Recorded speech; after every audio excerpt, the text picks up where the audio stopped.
I am Joe Crozier, that is my name. So I'm going to talk about building a house. I built my own house 2 summers ago. It's not completely done, but for the most part it is. My parents live in it. It's not that big, but I did it myself, so I'm pretty proud. Most of you probably don't know anything about building a house, except for maybe some snippets from Home Improvement and Tim the Toolman Taylor. But it is important when you're building a house to start step by step and really think about the whole plan and have it fully prepared before you even start. It might sound like a lot, but you can start from scratch, and it's really not that hard. So there's pretty much 3 main phases: your preparation, initial construction, and then inside work. I'm obviously going to have to leave out most of the small details because I only have 5 minutes. But first I'll begin with the preparation stage. So to start, you really need to have careful planning and have a clear vision of what you want. You have to choose a location that's big enough that you can build your house with adequate space and not have to worry about anything being in the way. You know, if there's a tortoise hole there, you're not going to be able to build it. If there's a giant oak tree, the county won't let you do it there. You have to make sure that you have plenty of room. You want to choose the highest point so that you can avoid flooding and erosion and not have to worry about that kind of stuff. And you also want to be able to get to it easily from the road or your easement if you're kind of in the middle of nowhere. From there, you move on to designing and planning, from the overall dimensions all the way down to your kitchen cabinets and the little stuff. So and how you do it is up to you. You can hire an architect, which can be like $10,000 to draw your plans. You can go on a website like this and they actually just show you a bunch of pre-made plans. You can just click kind of what you want basically, and they just give you pre-made plans, which is kind of cool. You can still get pretty much what you want and not have to worry so much about all the little details. Or you can do what I did and just fill up a notebook with ideas and cool things and draw it out. That's what my dad and I did, and we both kind of compared every night over the summer before while I was home. But the most important is probably budgeting. You have to make sure that you can do everything you want to do. It's bugging me.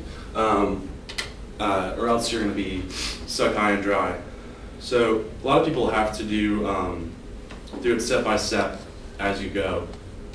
But if you do stop somewhere, you have to make sure that you don't leave yourself in a spot that you're going to mess up what you've already done. So like if you get half your roof done, you have to make sure the other half is covered so you don't ruin anything that's beneath it or the roof.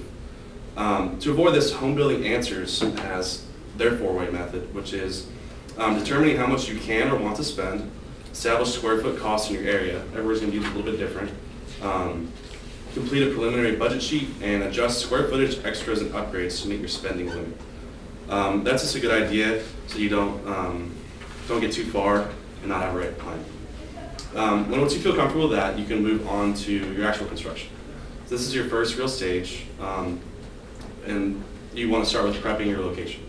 So you want to level it off first, and then remove any grass, trees, vegetation, and lay your foundation.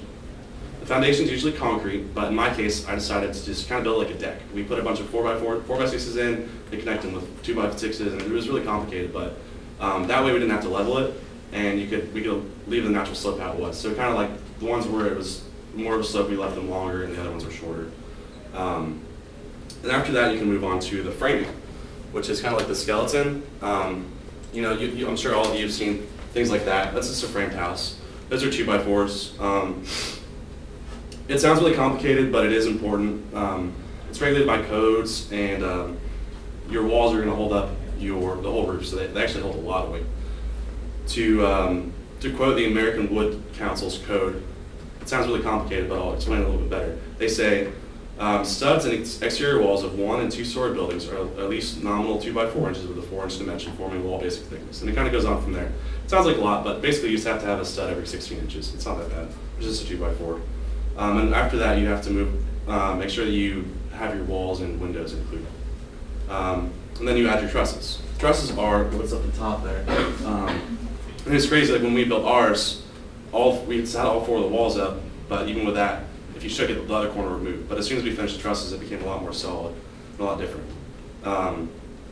After that, you have to go into the roofing, which can be pretty dangerous, but most houses aren't that steep.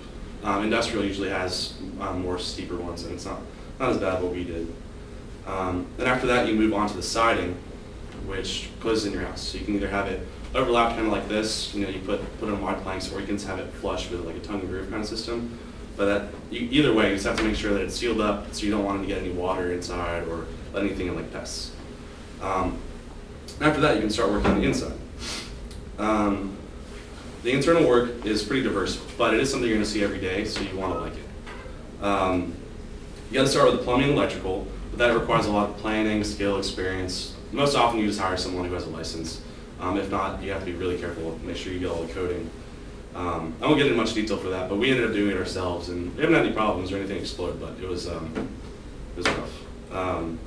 So once you have all that in there, you can put in the insulation. The insulation stops the weather from getting inside, basically, so keep your house cold when you want it cold or hot when you want it hot. And then you go ahead and put on the drywall. According to my source, on the outside the house now looks complete, but inside it won't look like a house until the drywall goes up. Drywall, also known as plasterboard or sheetrock, is a half-inch layer of plaster or gypsum sandwiched between two thick sheets of paper. Basically, it's just concrete with paper on the other side. Each sheet weighs about 50 pounds. So think about that. In this room, it's 4 feet by 8 feet pieces, and each one is 50 pounds. And it adds a lot, and the roof has it on the roof as well. Once you get done with that, you can move on to your finish work. Actually, I wanted to show. So each one of those pieces is drywall. Each one of those is 50 pounds. So I put up all my roof ones myself, in which they got really heavy. Once you're done with that, you can do your finish works. That from cabinets to bathroom vanities and moldings, paint, all that kind of stuff. These details, like I said, are the most noticeable to you and whoever comes into your house. So you really want them to look good. So when building a home, it sounds like a lot, but it really is feasible. You want to make sure you go step by step through the various stages after careful planning is done. After drawing and budgeting, you move on to initial construction and then your finish work. And you really can save hundreds of thousands of dollars if you have the right skills and good imagination. That's all I have.